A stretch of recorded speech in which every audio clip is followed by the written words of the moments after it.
Assalamualaikum warahmatullahi wabarakatuh. Saya Trega Setiaji, mahasiswa Universitas Pamulang, program studi manajemen S1.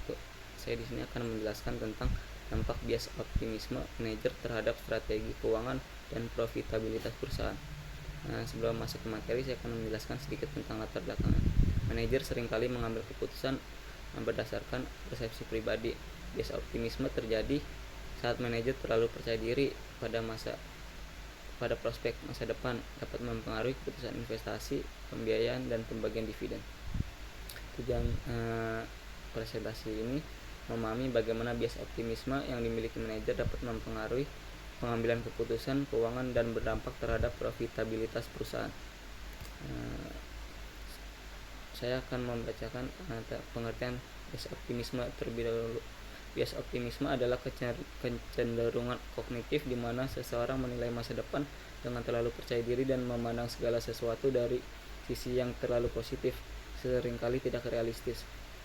Definisi dalam konteks manajerialnya itu, bias optimisme muncul saat manajer terlalu yakin terhadap keberhasilan strategi yang dirancang, cenderung mengabaikan kemungkinan kegagalan atau risiko, mengambil keputusan berdasarkan ekspektasi pribadi, bukan analisis objektif.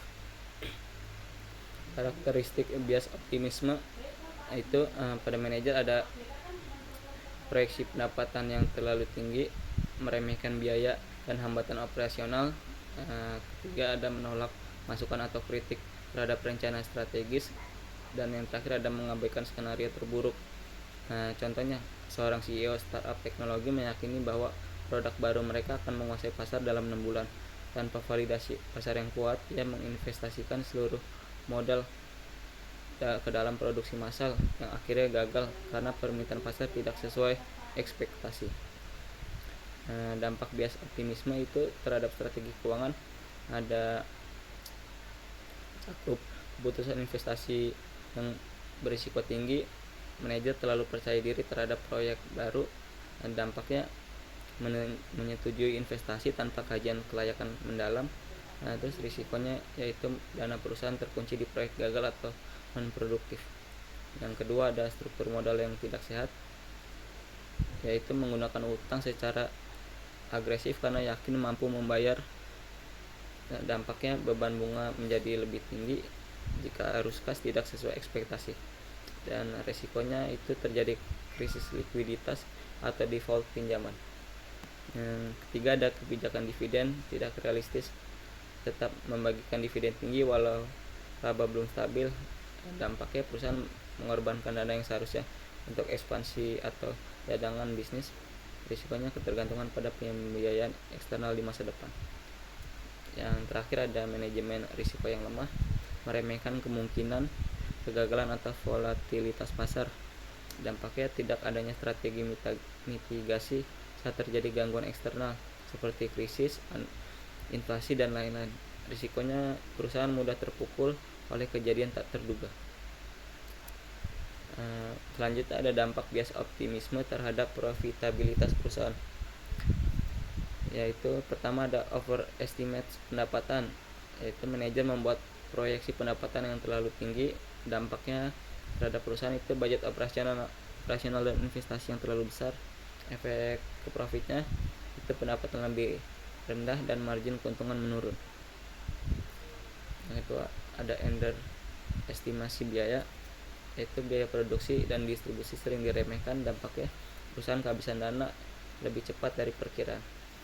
Efek profitnya yaitu laba bersih menurun karena beban biaya membengkak. Ketiga, ada kinerja jangka pendek tampak baik, tapi jangka panjangnya merugi, yaitu fokus pada pertumbuhan cepat demi citra perusahaan.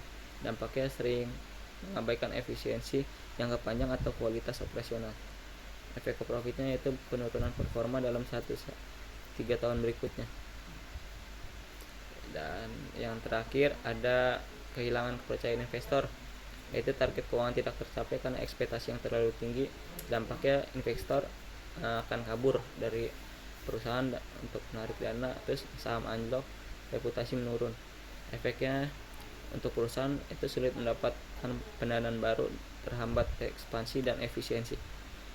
Di sini saya akan contohkan studi kasusnya, yaitu PT Makmur melakukan ekspansi ke luar negeri karena yakin pasar baru akan sukses. Hasilnya yang terjadi itu biaya operasional meningkat atau membengkak, pendapatannya tidak sesuai ekspektasi, dan profitnya menurun drastis. Strategi yang dapat mengurangi bias optimisme dalam pengambilan keputusan manajerial itu, yang pertama, terapkan data historis atau benchmarking industri dan analisis statistik untuk memperkirakan proyeksi kinerja. Yang kedua, itu bentuk tim atau individu yang secara khusus diberi tugas untuk mengkritisi setiap keputusan strategis. Ketiga, itu melibatkan berbagai pihak dalam proses perencanaan. Keempat, ada lakukan review berkala terhadap keputusan investasi dan bandingkan realisasi dengan proyeksi awal. Dan terakhir, itu dengan cara melatih manajer dalam hal behavioral finance, pengelolaan risiko, pengambilan keputusan berbasis data.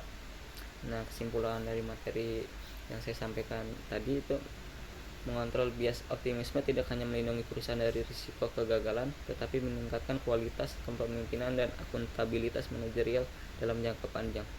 Sekian yang dapat saya jelaskan, kurang lebih mohon maaf. Wassalamualaikum warahmatullahi wabarakatuh.